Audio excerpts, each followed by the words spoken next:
행복 시작 불행 끝, 성공 시작 실패 끝. 법안 스님의 정말 잘 되어 오신 것을 환영합니다. 아미타보. 고대 바빌로니아에 함무라비 법전이라고 하는 책이 있다는데요. 거기에는 눈에는 눈, 이에는 이, 이런 법 조항이 있다고 해요. 오늘날 이슬람권의 근간이 되는 그런 본문인데, 그래서 어떤 눈에는 눈, 이에는 이, 전부 다 이렇게 그 완전 보복법, 유용한 부분도 있지만 완벽하게 정의로운 법이라고 할 수 있을까, 우리가 한번은 고민을 해봐야 될 것 같습니다. 부처님 법에서는 원수는 원수로 끝나지 않는다, 이렇게 표현하셨고, 세세생생 반복된다고 하셨습니다. 오늘은 원수를 원수로 갚아서는 안 되는 이유 함께 공부하도록 하겠습니다.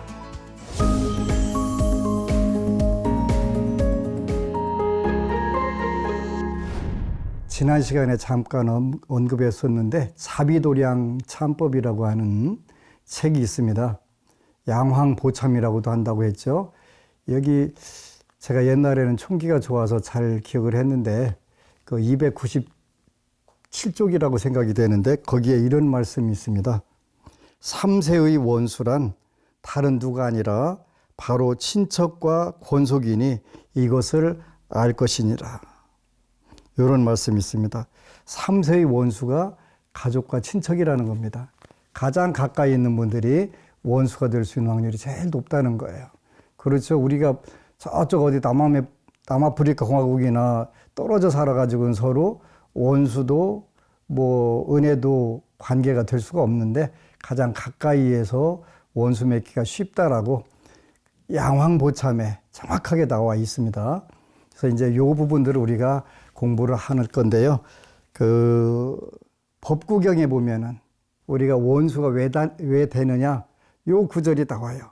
보니까 나에게 손해를 끼쳤다, 요 생각이 원수가 되기 시작한다고 써 있네요. 이 사람이 나에게 손해를 끼쳤다고 해서 원한이 생깁니다. 이 사람이 나에게 손해를 끼친다고 해서 원한이 생깁니다.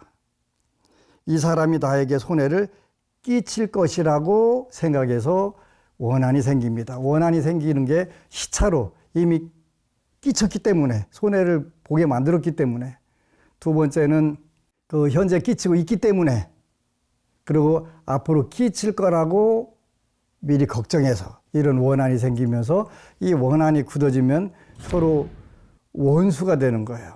그래서 가장 무서운 문제가 나한테 손해를 끼쳤다, 현재 끼치고 있다, 앞으로 끼칠 것이다, 이 생각에 의해 가지고 우리 모든 은원의 관계, 특히 그 가족과 친척이 원수가 될 수밖에 없는 그런 상황들이 오는 거예요.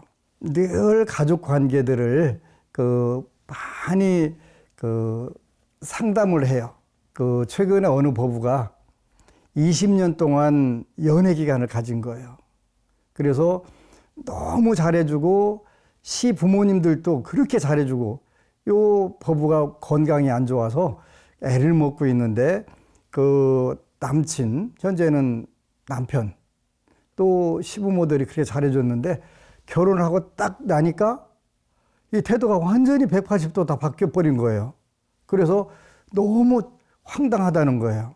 그게 180도 딱 바뀌어가지고 하니까 어떻게 할 엄두가 안 나는 거예요, 엄두가. 왜 그러냐고 저한테 그걸 묻는 거예요. 저한테 묻는 것은 해답을 달라는 거잖아요. 해답을 당연히 줘야 되잖아요. 근데 인간이라고 하는 게, 우리 운명이라고 하는 게, 또 결혼이라고 하는 이런 부분들, 가족과 친척이 제일 가까이에서 큰 원수가 철천지 원수가 될 수 있는데, 뭔 관계 때문에 그러냐면 이것도 분석을 해보면 정확하게 부처님 말씀대로 손해 안 보려고 하는 마음이, 이익을 보려고 하는 마음이 그 상황을 만들더라고요. 근데 만드는데 이미 전생에부터 업을 지어가지고 왔기 때문에 그 업에 의해서 이루어진 거예요. 결혼 전이기 때문에 아직 두 사람의 운명이 맞물려 돌아가지가 않아요. 그런데 그 혼인신고를 하고 결혼식을 하게 되면 이제 본인들이 운명이 정확하게 맞물려 돌아가기 시작해요.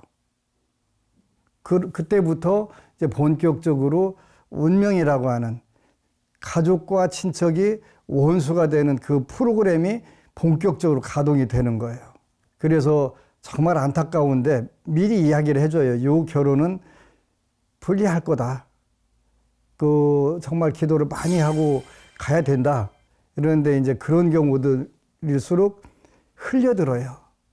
20년 동안에 이렇게 잘해줬는데 무슨 소리 하는 거냐. 근데 가고 보니까 아닌 게 되는 거예요. 전부 현재 이분은 이런 상황일 거다라고 하는데 그게 나중에서 전부 다 현실로 바뀌어지니까 그렇네요 하고서 이제 내 발등 내가 찍었네요 이렇게 얘기하는 경우들도 있어요. 그러면 어떻게 해야 될까요? 저한테 와가지고 묻는 분들이 있어요. 이런 경우에 이혼을 해야 될까요? 안 해야 될까요? 이걸 묻는 경우가 있어요. 저는 이제 본인들이 어떤 의도로 묻느냐에 따라서 물론 대답이 달라져요. 대답을 다르게 해요. 그건 우리가 뭐 일종의 고수의 방편이라고 제가 고수는 아니지만 그래도 방편이라고 생각을 해요.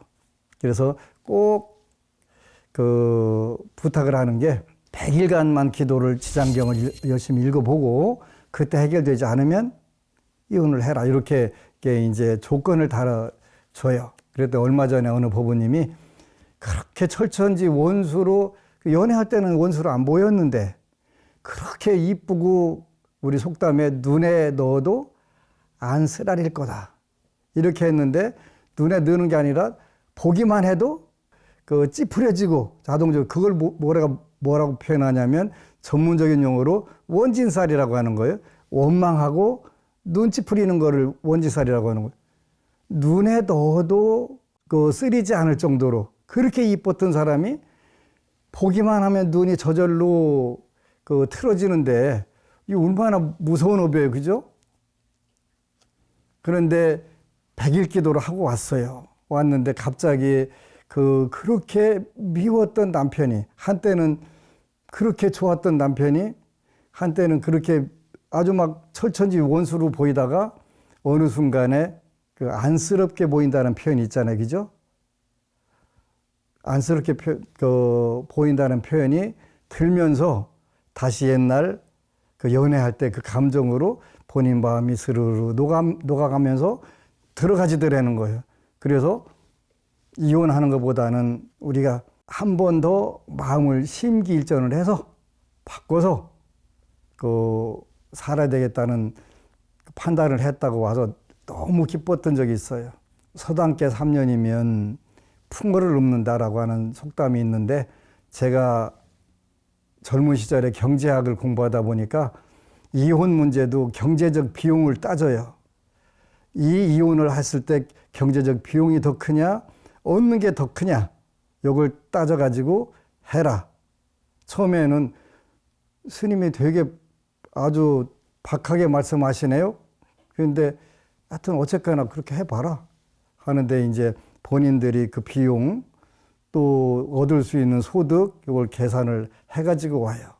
감정에 빠졌을 때 이게 보이지 않잖아요. 게다가 이제 냉철하게 정신 차리고 한번 보는 게 굉장히 중요할 것 같아요. 그래서 이 사람이 나에게 손해를 끼쳤다고 이미 끼쳤다고 해서 원한이 생깁니다. 과거의 업이네요. 그죠? 이 사람이 나에게 손해를 끼친다고 현재 끼친다고 해서 원한이 생깁니다.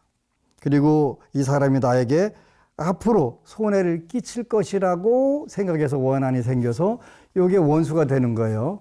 특히 남들과 관계도 문제지만 제일 가까운 것은 가족들 간에 이렇게 원수로 사는 사람들이 생각보다 많아요. 며칠 전에 이제 어느 법부님이 부부간에 왔어요. 와가지고 남편분한테 물어봤어요. 당신은 집에 가면 반듯하지 않은 것만 보이지? 그랬더니 그렇대요. 집에 일단은 퇴근하고 들어가면 신발이 반듯하지 않으면 부인을 불러갖고 짜증을 내는 거예요. 왜 신발을 이렇게 반듯하게 안 해놨냐?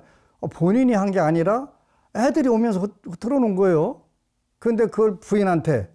그래서 왜 그러냐 그랬더니 내가 밖에서 일하고 들어오면 집안은 편하게 쉬어야 될 공간이 아니냐. 맞아. 그런데 꼭 신발을 반듯하게 놔야 될 이유가 부인하게만 있냐. 그 의무가 있냐. 너는 네 손은 뭐 하는데. 마침 제 고등학교 후배라서 제가 뭐라고 했어요. 네가 하면 되지. 네가 해라. 근데 부인이 뭐라고 하냐면 남편이 와서 딩동 하고 퇴근할 때 되면 가슴이 철렁해 가면서 속으로 욕이 나오는 거예요. 오늘은 저 새끼가 또 뭐 가지고 트집 잡을까. 이게 가슴이 철렁한데요. 그러고 살지? 그랬더니 맞대는 거예요. 박장대소를 해가면서 웃는 거예요.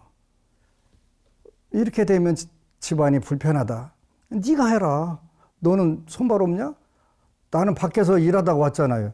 집에서 놀았간? 집에서 안 놀았어. 그렇게 해주니까 둘이 이제 오늘 이 시간에 내 방에서 나가는 순간 집안일은 우리 후배님이 하셔? 그랬더니 그렇게 되는 거. 그러면 행복해지는 거예요. 내가 움직이면 손해본다고 하는 그 생각 하나가 가정을 불편하게 만드는 거예요. 내가 해도 되는데. 저는 이 방면에서는 정말 많은 분들에게 그 희망을 줬어요. 70, 80 노인네도 와가지고 그거 갖고 제 앞에서 싸워요. 싸우면 제가 겁을 줘요. 겁을 줘갖고 당신 앞으로 지금 몸이 이렇게 안 좋지? 좀 있으면 중풍 맞겠네. 그 중풍 안 맞는 방법 가르쳐 줄까? 그러면 중풍 맞으면 이제 그때부터 그 서러움을 당해야 되잖아요. 서러움 안 당하는 방법 가르쳐 줄게. 오늘부터 당신 이 방에서 나가면 당신이 집에 가서 청소랑 다 해. 그렇게 해야 그 평화가 와.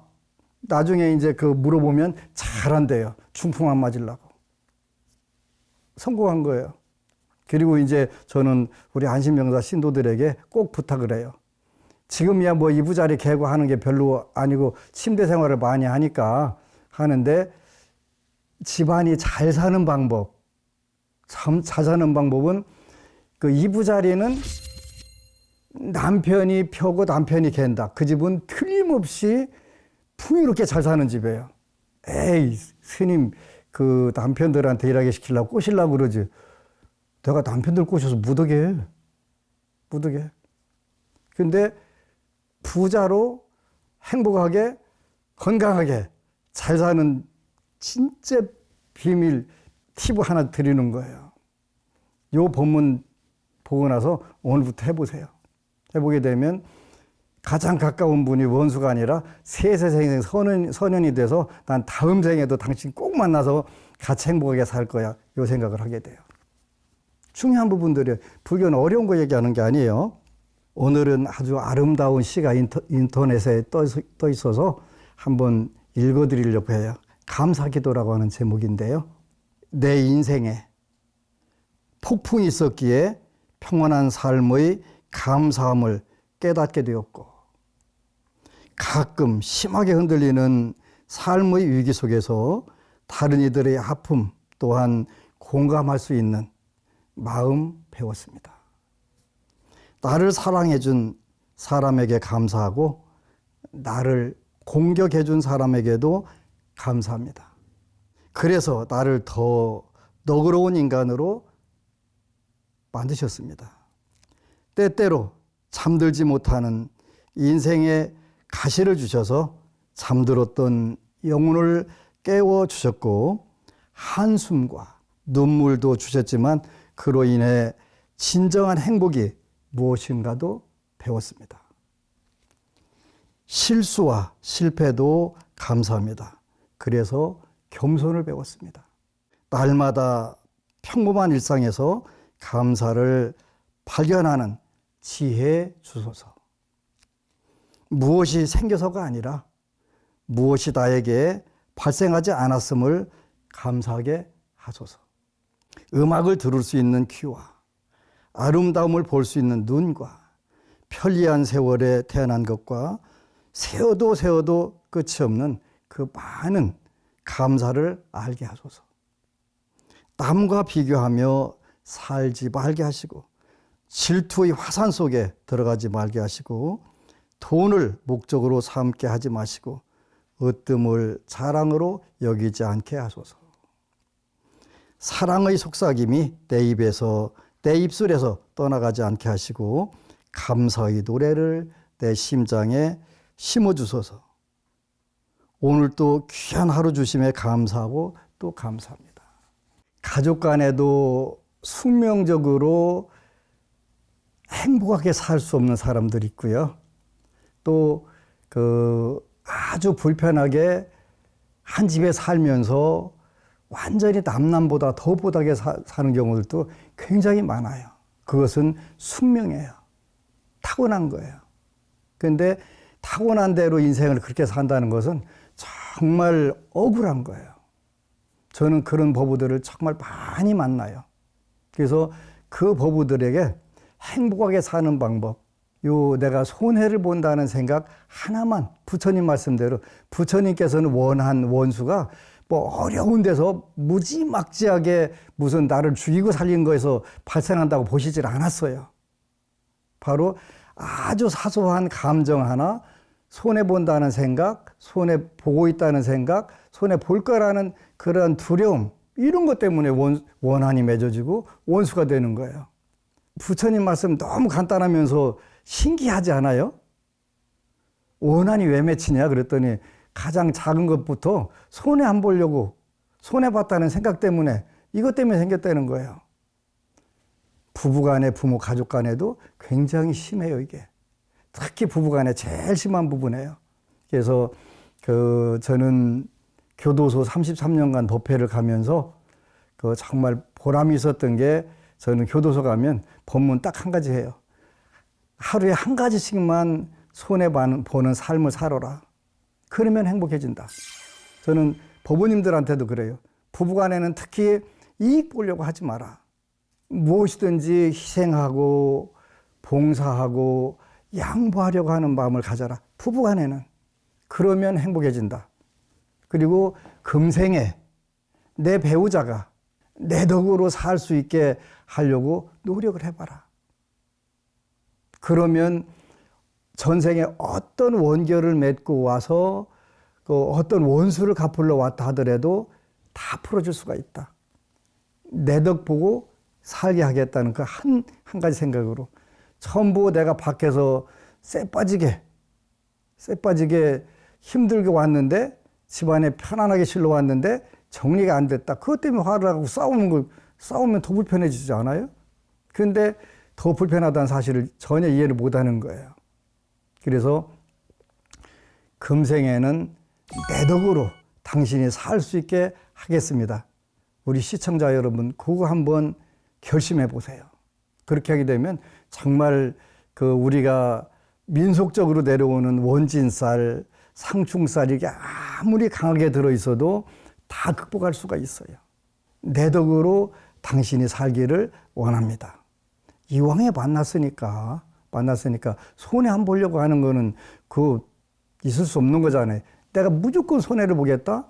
당신을 위해서라면, 이런 마음 한번 갖는 게 정말 중요한 거예요. 자비도량 참법 297쪽에 가장 가까운 가족과 친척이 철천지 원수가 된다. 이 구절을 바로 가장 작은 부부 싸움을 하는데, 저는 인류의 평화와 행복을 위해서 싸우는 사람 아직 전혀 못 봤어요. 왜 싸우냐고 그랬더니 밥상에, 식탁에 숟가락 젓가락이 반듯하게 안 놓여서 싸운다는 거예요. 인류의 행복과 인류 발전을 위하고 평화를 위한 게 아니잖아요. 가장 작은 거 손해 안 보겠다. 내가 놓으면 되는데, 내가 정리하면 되는데, 그거 싫다는 거잖아요. 그러면 가족이 다 불편한 거예요. 그걸 우리가 원진살, 상충살 이렇게 표현하는 거예요. 그래서 이런 부분들을 우리가 오늘부터는 가족 간에 내가 손해를 보고 살겠다. 그리고 내 덕으로 배우자가 살 수 있도록 하겠다는 그런 마음들을 일단 가지면 좋겠어요. 근데 요거는 조금만 확장해 나가게 되면 사회생활도 마찬가지예요. 사회생활도. 전부 다 내가 손해 보겠다 했는데, 그랬다고 그래서 이 부분은 조심해야 돼요, 불자들이. 많은 분들이 불자들은 항상 희생해라, 손해봐라, 양보해라 이렇게 했다고 현실사회에서 이렇게 하는데 지금 이야기하는 건 그 뜻이 아니에요. 내가 양보할 수 있을 때, 내가 해도 될 때 요 상황을 만들어야 되는 거예요. 그래서 저는 상담하면서 많은 불자들에게 당신은 좀 이기적으로 살아라 이렇게 멘토를 할 때가 있어요. 특히 사업하는 분들은 우선순위를 정해야 돼요. 나부터 잘 되고 너도 잘 되라 이런 마음을 가져야 되는 거예요. 남 죽이고 내가 잘 살겠다 이런 의미가 아니에요. 그런 의미가 아니고 나부터 잘 되고, 사업이라고 하는 것은 내가 막대하게 잘 되고 나서 다른 사람을 위해서 힘을 쓸 수 있는 거니까요. 부처님께서 그걸 정확하게 그렇게 말씀하셨어요. 그래서 이런 부분들은 꼭 기억을 하시고, 희생해라, 일방적으로 다 양보해라, 포기해라 이런 뜻이 아니에요. 내가 남을 위해서 할 수 있는 상황이 돼서 그렇게 해달라는 거예요. 그래서 꼭 이런 부분들을 여러분들이 명심하시는 게 필요해요. 요 경전에 좋은 말씀들이 많은데요.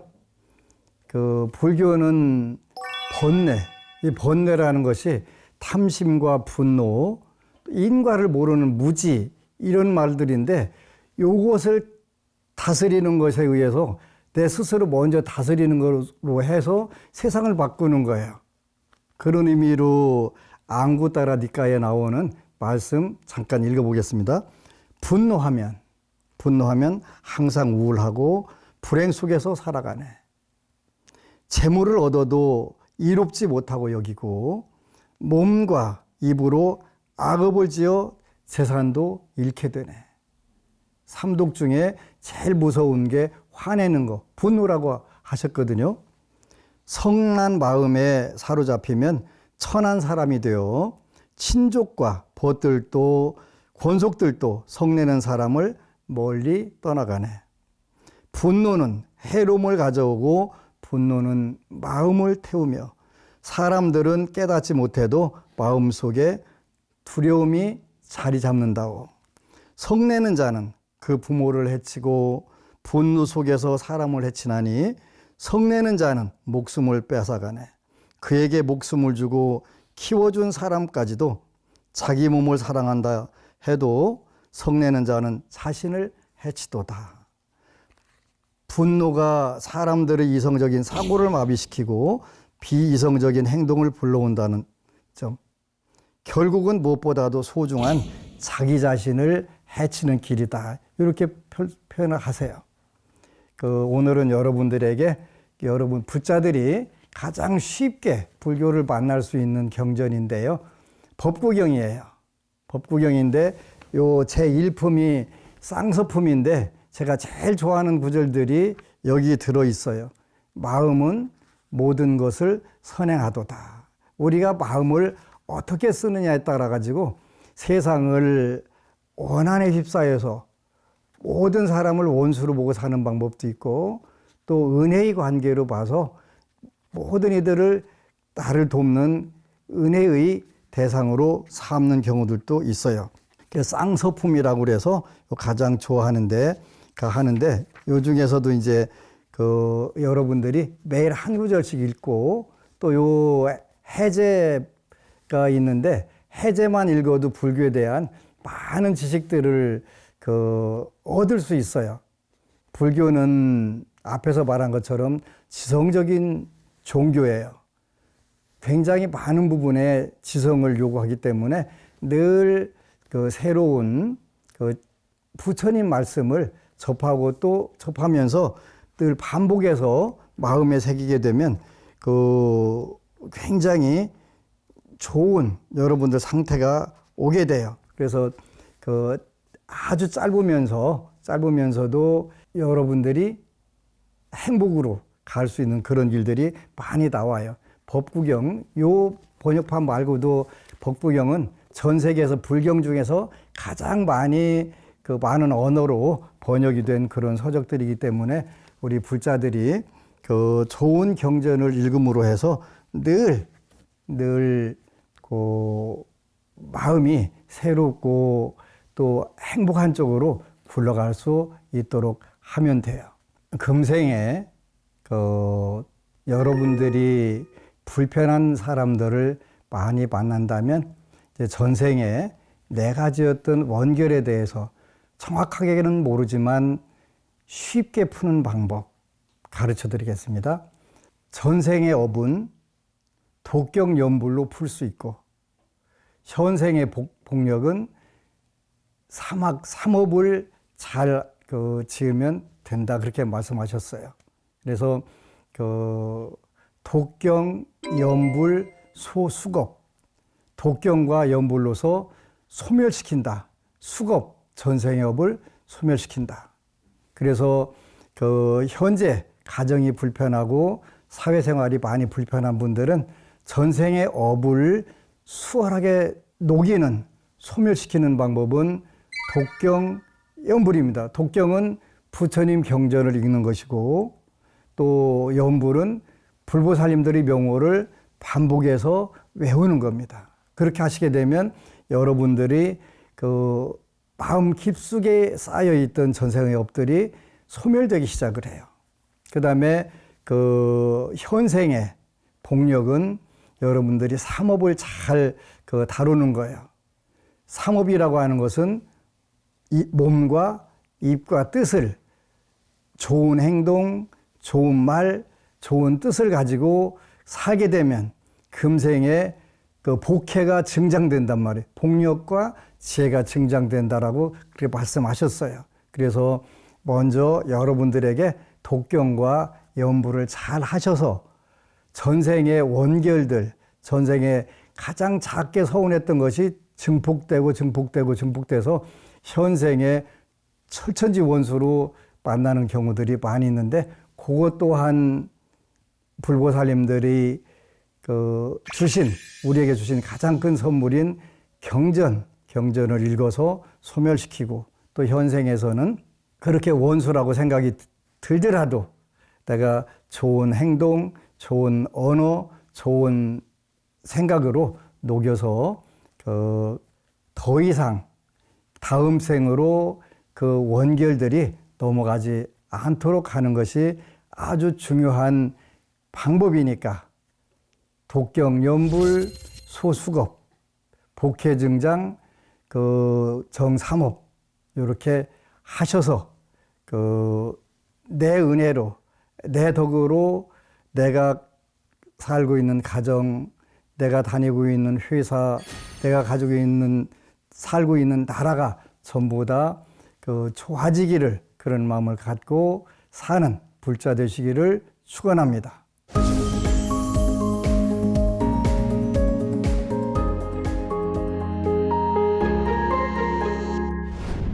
우리들은 마음도 반 함께 하시겠습니다. 긍정 해바라기 법우님, 스님 법문을 유튜브로 들으면서 점점 스님 말씀에 빠지고 있습니다. 법공양, 법보시 매달하고 싶습니다. 우리 법우님 닉네임이 긍정, 굉장히 좋네요, 그죠? 세상은 어떤 마음을 갖느냐에 따라서 달리 보이고 다른 세상을 살 수가 있어요. 긍정, 또 해바라기라고 하는 것은 지혜를 바라는 마음이니까 너무 좋은 닉네임 가지고 있네요. 요 닉네임처럼 늘 긍정적이고 밝고 맑고 아름답고 훈훈한 선상락과 극락을 누리시기를 바라고요. 스님 말씀에 점점 빠지고 있습니다. 부처님 말씀에 푹 빠지시면 행복과 성공은 저절로 이루어집니다. 그리고 세세생생 또 행복, 성취 함께 하실 겁니다. 모쪼록 부처님 말씀 많이 공부하고 본인과 주위가 모두 천상락, 극락 되시기를 축원합니다. 고맙습니다. 아침 햇살 법우님, 스님 덕분에 정진 힘있게 할 수 있어 계속 법문 듣고 공부하고 실천합니다. 왕대박 인사도 친구랑 하기로 약속했습니다. 정말 잘하셨습니다. 저는 카페를 운영하면서 제일 좋아하는 이름들이 이렇게 그 아름다운 이름들이에요. 아침 햇살. 얼마나 좋아요, 그죠? 이러한 마음들 하나가 우리 법우님들이 운명을 바꿔요. 그래서 그 좋은 닉네임 가진 우리 아침 햇살 법우님 감사드리고요. 정진, 힘있게 할 수 있는 힘들, 부처님은 일체지자시고 전지전능하신 분이에요. 그래서 우리 법우님이 믿고 의지하는 삼보, 그 가장 큰 자산이고 행복의 원천이 될 수 있어요. 그리고 왕대박 인사도 친구랑 하기로 약속했다고 하는데, 제가 몇 년 전부터 신도들에게, 법우님들에게 왕대박 나세요 그랬더니 전부 다 제가 명령이라고 이야기를 해요. 그건 해도 되고 안 해도 되고 하는 게 아니라 반드시 이뤄라 그랬더니 왕대박 나가지고 오는 거 있죠. 그래서 그 문자의 힘, 언어의 힘이라고 하는 건 굉장히 큰 거예요. 그리고 내 입으로 왕대박 나세요 그러면 우주 법계에다가 선전포고를 하는 거예요. 다짐을 하는 거예요. 잘하셨습니다. 꼭 그 행복과 성공이 왕대박 나시기를 축원합니다. 고맙습니다.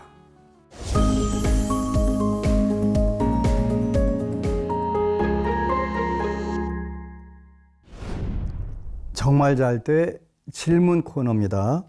스님 안녕하세요. 저는 고등학교 1학년인데요. 최근 제가 가장 좋아하는 가수 오빠가 갑자기 세상을 떠났습니다. 마음이 너무 아파서 매일 눈물이 납니다. 부모님께서는 이런 제 마음을 전혀 이해해 주지 않습니다. 생전에 한 번 만난 적도 없는 사람 때문에 쓸데없는 생각 그만하고 공부나 하라고 합니다. 빨리 대학에 입학해서 입학증 들고 오빠의 콘서트 가는 게 제 버킷리스트 중 하나였는데, 공부는 해서 뭐 하나 하는 생각까지 듭니다. 환하게 웃는 미소가 정말 예쁘고 노래도 잘 추고 춤도 잘 추고 열심히 활동하는 착한 오빠였는데요. 왜 그렇게 떠나버렸을까요? 답답하기만 합니다. 그 오빠를 위해 스님께서 꼭 기도해 주시면 좋겠습니다. 얘기 들어주셔서 감사합니다. 일단은 우리 법우님이 좋아하는 연예인이 갑자기 이렇게 세상을 떠난 거에 대해서 저도 위로의 말씀을 드리고, 그 우리 법우님이 좋아하는 그 오빠가 천상과 극락을 가기를 먼저 축원을 올립니다. 그 우리 법우님이 빨리 대학을 가서 입학증 들고 이 오빠를 찾아가고 싶다고 그 버킷리스트에 올렸다고 했는데, 그 이 오빠가 살아 있다면 우리 법우님이 지금 이렇게 실망하고 그냥 그리워만 하는 거를 원하셨을까요? 저는 그렇지 않다라고 생각을 해요. 그 금생에는 너무 안타깝고 아쉽게 더 이상 인연을 맺을 수 없지만, 그 우리 법우님이 이렇게 저한테까지 부탁을 해서 그 천상세계로 가고 극락세계로 왕생하기를 바랐으니까 천상락과 극락을 누리러 갔을 거예요. 이제 금생에는 더 이상 그 오빠를 육신을 가지고는 만날 수 없어요. 그래서 이제 그 신라시대 때 그 어느 스님이 시를 쓴 게 있는데, 제망매가라고 하는 그 유명한 시예요. 생사의 길은 이 세상에 있음에 두려워하고 하면서 나오는데, 이제 그 생과 사라고 하는 길에서 서로 이제 못 만나잖아요. 그래서 우리 법우님이 이제 금생에 그 공부를 많이 해서 나중에 극락세계에 가서 만날 수 있도록 하고, 또 우리가 불교에서는 한 생만 사는 게 아니라 그 계속 윤회를 해가면서 그 만날 수 있는데, 다음 생 어느 때인가 만나면 정말 가장 그 이렇게 안타까워하면서 스님에게 부탁해서 선상으로 갈 수 있도록 기도해 준 공덕으로 선연으로 만나고 또 오래오래 만날 수 있게 해달라고 그렇게 기도하세요. 그리고 차분하게 마음을 가다듬고 이제 돌아가신 오빠가 우리 법부님이 어떻게 살면 가장 좋아할까를 한 번쯤 심각하게, 그리고 너무 심각하게는 말고 생각해 봐가면서 마음을 추스릴 수 있었으면 좋겠네요. 금생에는 생사의 길에서 갈렸지만 윤회의 길에서는 얼마든지 또 만날 수 있는 희망이 있으니까 우리 법부님 멋지게 공부하고 또 멋지게 살고 다음 생에 더 좋은 인연으로 만날 수 있게 되기를 축원합니다. 아미타불. 스님, 저는 직장 생활에 대해 오래 고민하다가 이렇게 용기를 내 사연을 올립니다. 올해로 40인데 어디 한 곳에 진득하게 있지를 못합니다. 현재까지 다닌 회사만 10곳이 넘는데요. 퇴사나 이직을 할 때마다 분명히 다양한 이유가 있었지만 곰곰이 생각해 보면 그렇다고 뚜렷한 이유는 하나도 없는 것 같아서 더 답답합니다. 나름대로 일도 열심히 했고 선배, 동료, 후배들과도 적당히 유대하며 사이좋게 지냈는데 결과는 다른 부서와의 통합으로 제 일자리가 사라지거나 회사 재정이 나빠져서 정리해고 형식으로 일을 그만두게 되거나 누군가와의 관계가 미묘하게 틀어지면서 따돌림을 받거나 해서 회사를 그만두게 됩니다. 회사의 근무 조건이 너무 열악해서 나온 적도 있었고요. 그러니 이젠 그저 제 운명을 탓하게 됩니다. 스님, 저도 그만 옮겨 다니고 한 직장에서 오래 일하고 싶습니다. 이력서 쓰고 면접 보는 모든 과정이 너무나 지겹습니다. 이런 저도 기도로 극복할 수 있을까요? 그동안 40세까지 마음고생 하시느라고 수고하셨습니다. 수고하셨습니다. 우리 삶에는 일정 부분 숙명이라고 하는 부분이 있습니다. 저는 이런 분들 많이 보는데 우리 법부님은 아직 이제 40살이니까 새로운 희망을 갖고 기도를 하시게 되면 빠른 시일 내에 운명이 변화가 일어날 거예요.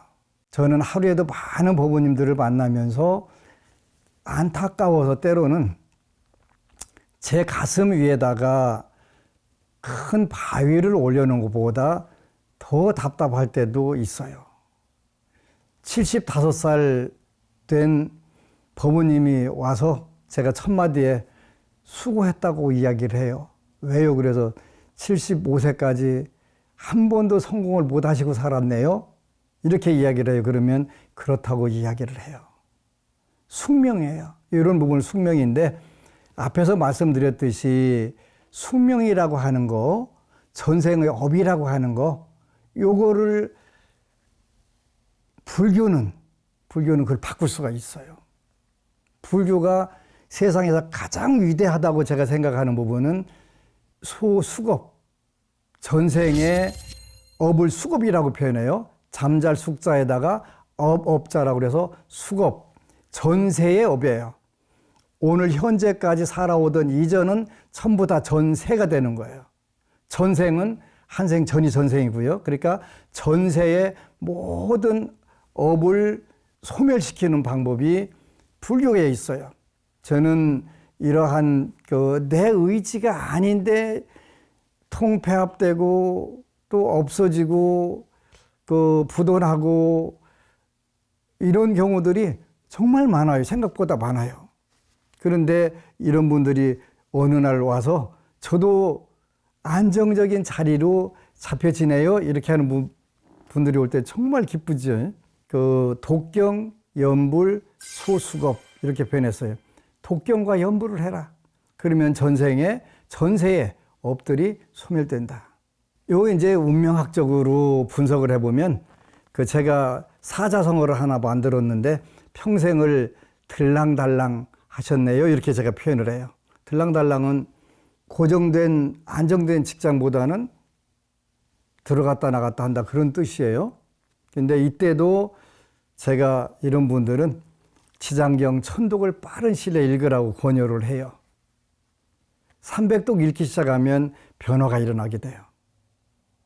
그리고 천독 정도 읽으면 여태까지 내 운명을 아주 피곤하게 만들면서 끌고 다녔던 그 숙세의 업이 드디어 소멸되고 내가 바라는 대로 가게 돼요.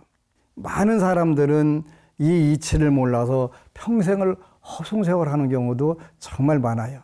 우리 법우님은 다행히 40세에 우리 부처님 법, 또 전세에 업을 소멸시키고 녹일 수 있는 그 방법을 만났으니까 이제 결심하고 해보세요. 지장경 읽어보세요. 읽다 보면 이제 그 거꾸로 가는 때가 와요. 이제 거꾸로 가는 때가 오게 되면 드디어 내 운명이 큰 줄기가 바뀌기 시작했구나. 이렇게 하고서 더 열심히 정진해 보세요. 그러면 금생, 또 다음 생, 세세생생, 행복 시작, 불행 끝, 성공 시작, 실패 끝, 행복 만땅, 성공 만땅이 될 거예요. 그동안 수고하셨고 이제 앞으로 탄탄대로 꽃길만 가시기를 축원합니다. 고맙습니다.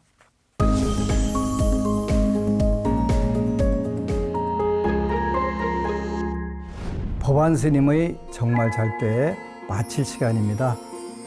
오늘은 부처님 가르침을 토대로 원수를 원수로 갚으면 안 되는 이유에 대해 여러분들과 이야기했는데요. 앞으로는 어떤 원한도 원한으로 생각하지 않고 잘 풀어가실 수 있으시겠지요? 모두가 모든 과정이 상대방이 아닌 나를 위한 것임을 잊지 말아야 하겠습니다. 다음 시간에는 소원 성취의 지름길 지장경에 대한 말씀을 준비해서 여러분들과 만나보도록 하겠습니다. 행복 시작, 불행 끝, 성공 시작, 실패 끝. 법안 스님의 정말 잘 때 마치도록 하겠습니다. 감사합니다. 아미타불.